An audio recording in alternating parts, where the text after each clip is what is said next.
Hey, I'm your host, Skeptical Scott. And I am this week's co-host, Artie Fisher. Welcome to Funny You Say That, The Heathen, there and back again.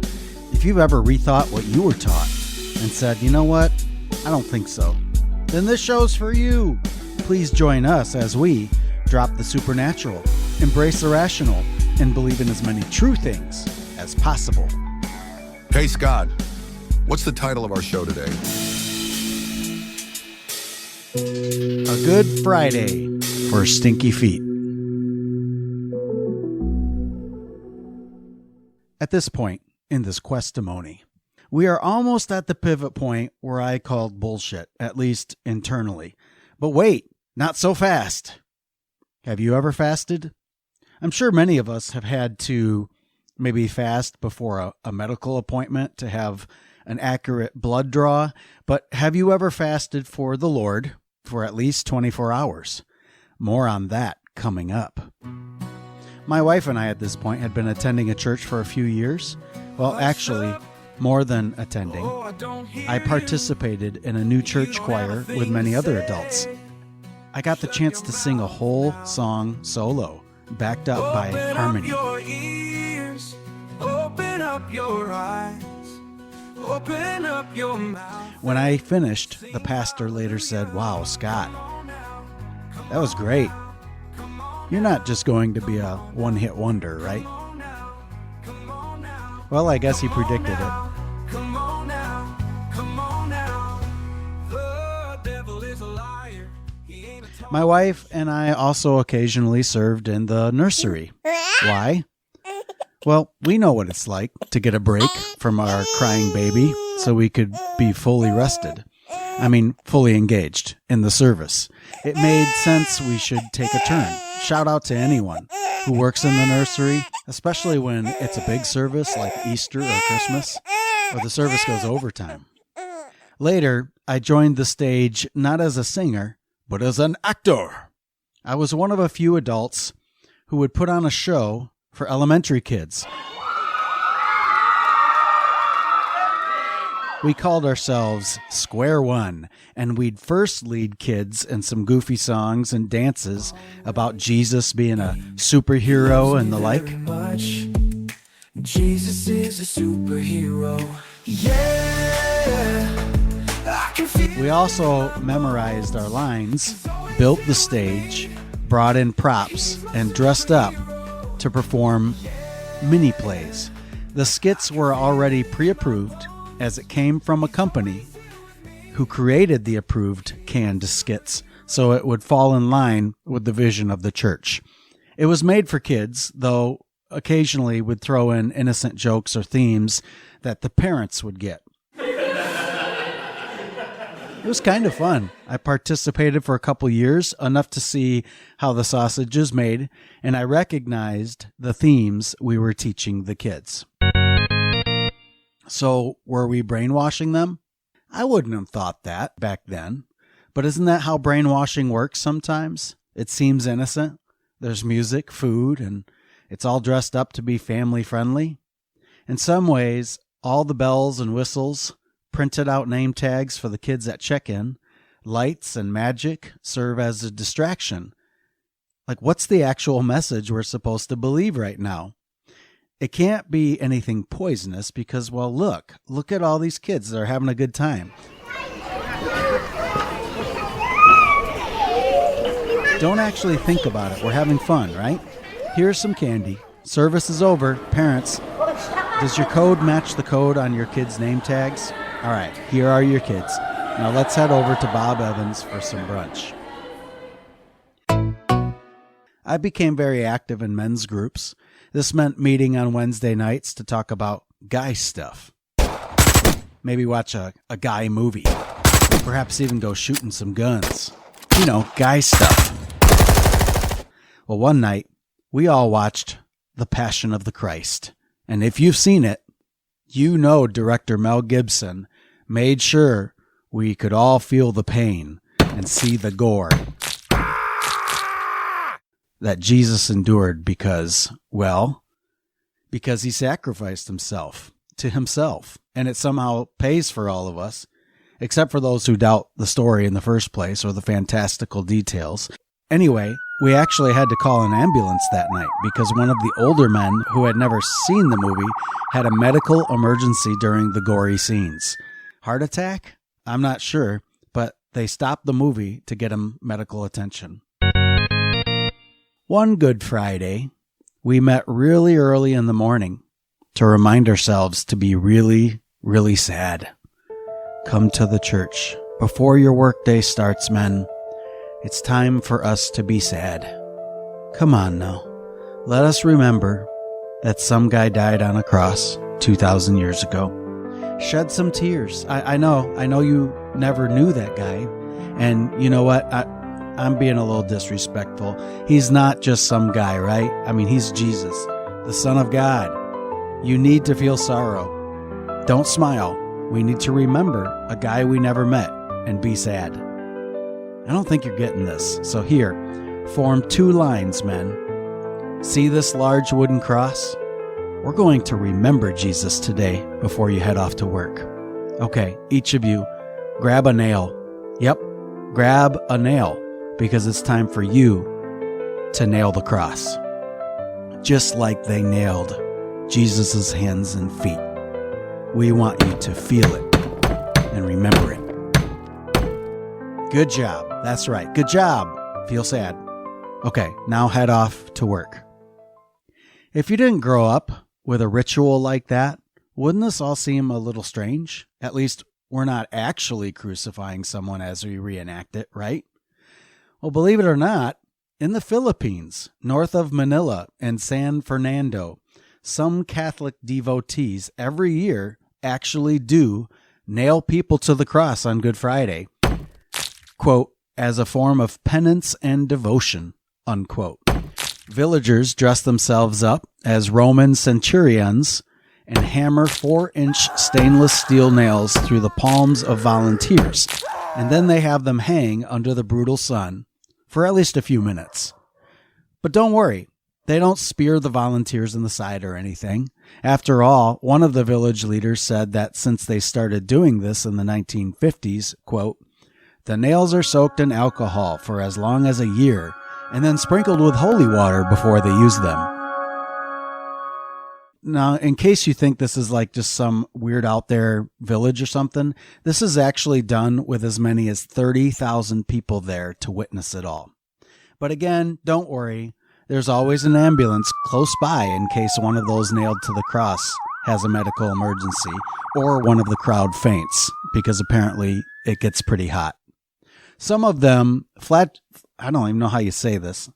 Some of them flatulate themselves with bamboo whips and believe they are washing away their sins, curing illnesses, or in some way gaining the Lord's blessing by participating in these sufferings.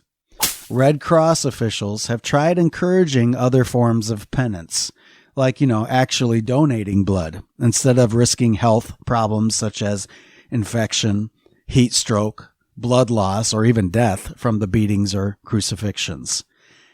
While the Catholic Church has officially rejected taking this Good Friday event this far, Ruben Inahe, one of the villagers who had nails driven through his palms, puts it this way, quote, when I'm up there on the cross, I feel very close to God.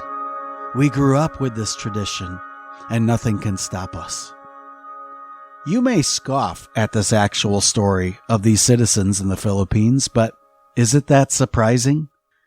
I wish all Christians were a little more skeptical as to how they themselves celebrate Good Friday over 2,000 years after the event. There are plenty of reenactors here in the United States who make a big production of dragging a large, heavy wooden cross across town and stream it live. Or how about those who will pick a parade to strap themselves up on a cross in the back of a truck and decorate themselves with fake blood and a crown of thorns to display their love? It all seems like an elaborate fiction that grows the more the humans in their theatrics retell it. Perhaps one man canceling out the debt of humanity itself by having a really bad weekend and then coming back to life 3 days later is also just a crucifixion. Hey, Skeptical Scott, let me help get you back on track. Remember you wanted to talk about fasting? Yeah, you're right, Artie. Hey, let's wrap up this part of my questimony with stinky feet. In honor of Passover, celebrating the Israelites' exodus from slavery in Egypt, us men were encouraged to fast for at least 24 hours. I had never done one of these before.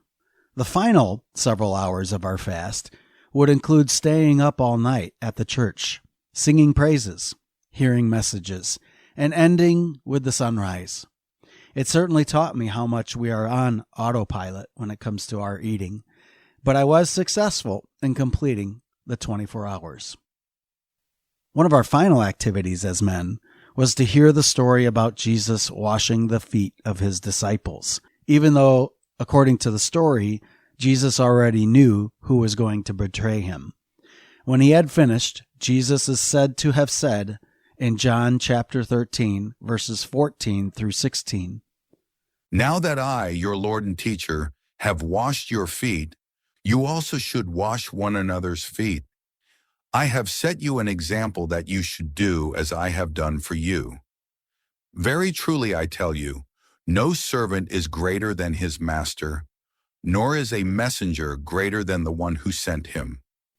And so, we passed around a large bowl of water during some music and were instructed to wash the feet of each other.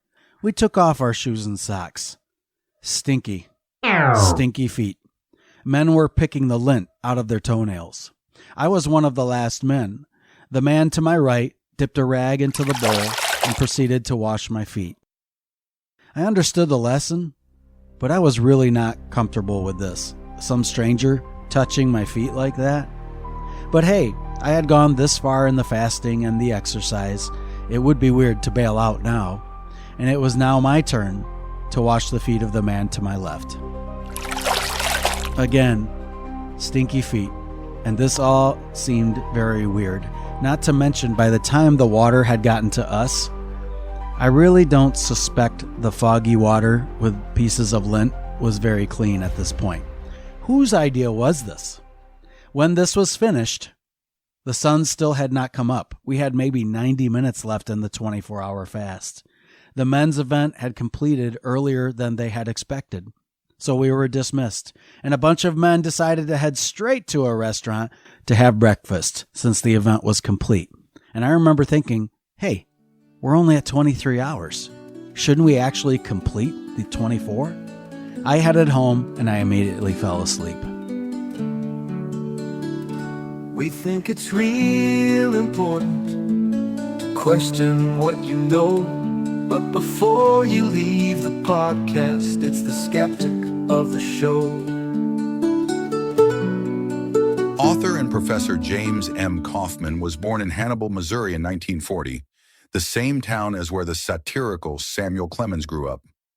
Kaufman forwarded a satirical letter back in the year 2000 to conservative talk show host Dr. Laura Schlesinger, an observant Orthodox Jew who frequently claimed homosexuality was an abomination because of what the Bible says in Leviticus.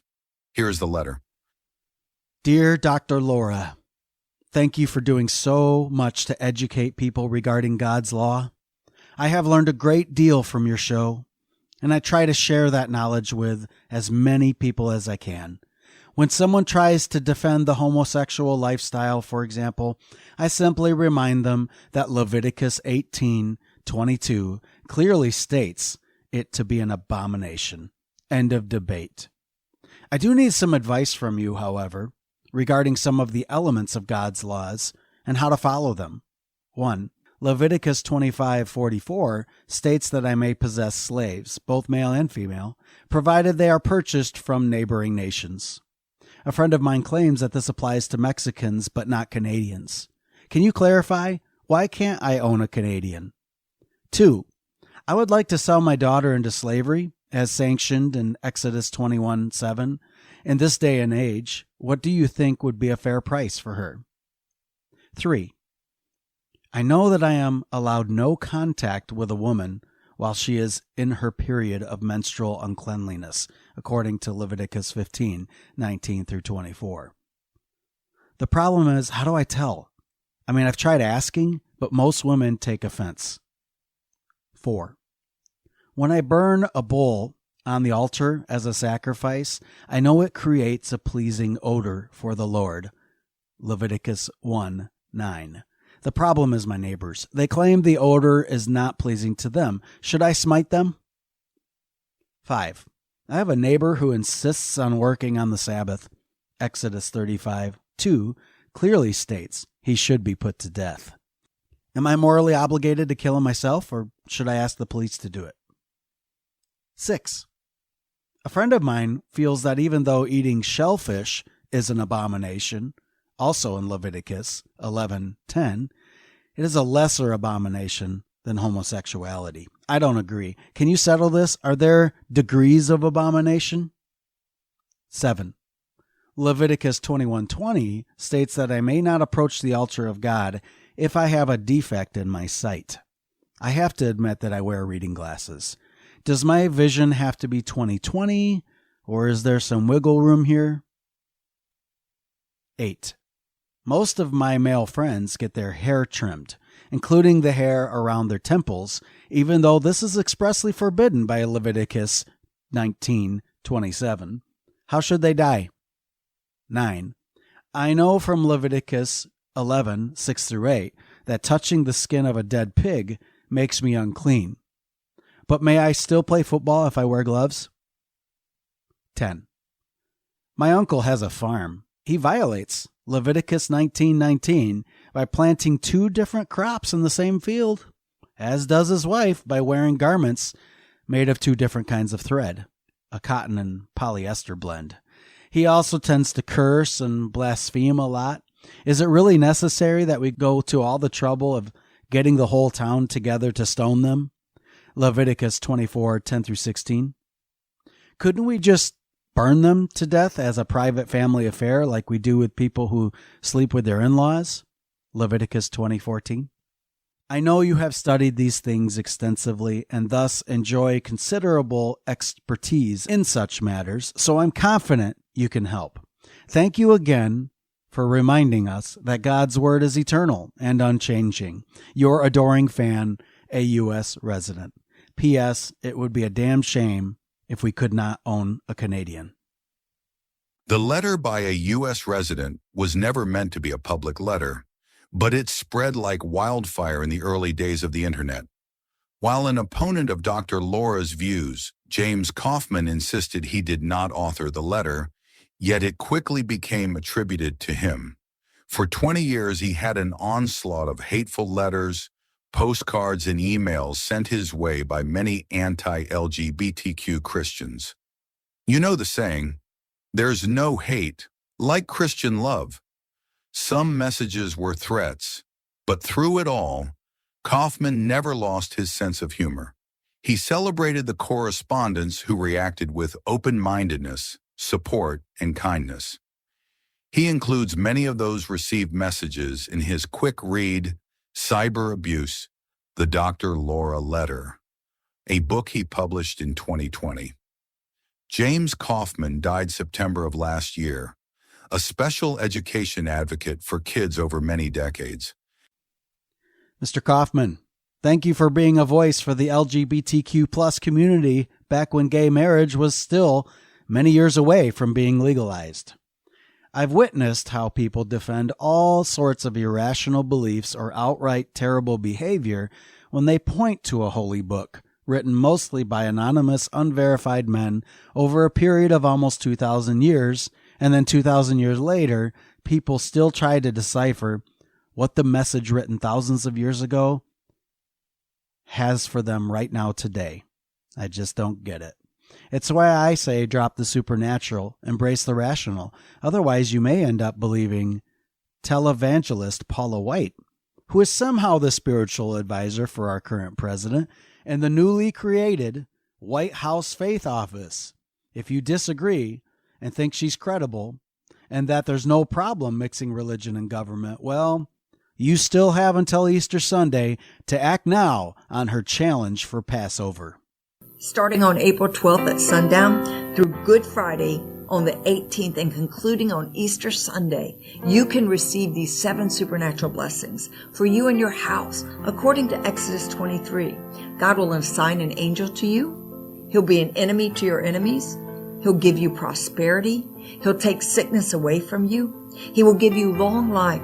He'll bring increase in inheritance, and he'll give a special year of blessing. You're not doing this to get something, but you're doing it in honor to God, realizing what you can receive. For your special Passover offering of $1,000 or more as the Holy Spirit leads, you will also receive the beautiful 10-inch Waterford Crystal Cross. Don't miss your moment to release 7 supernatural blessings and provision into your life.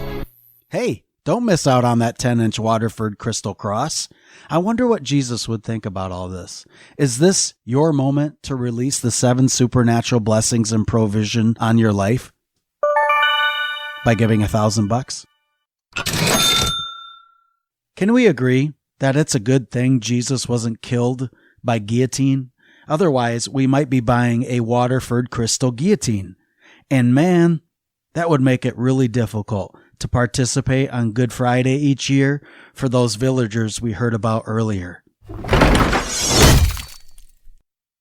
I'm super excited about Easter this year. Not because of the Easter holiday, but because I'm in Minneapolis at my first ever atheist convention. How's bragging camp going? Heck yeah, I'm excited. I get to hang out with some friends, and it's just another part of my questimony. I suppose I can agree with one thing Christians say on Easter Sunday. The tomb is empty. He is not here. Next time, a fun interview with 2 former church leaders named Joshua and Prez. Joshua is an ex-pastor who led a megachurch. Today, they create music and put them to questionable Bible lyrics. You are going to love it. And then in June, the episodes in which things fall apart. And I embrace agnostic atheism, at least privately. He's always with me, always here for me. He loves me very much. Jesus is a superhero. Yeah.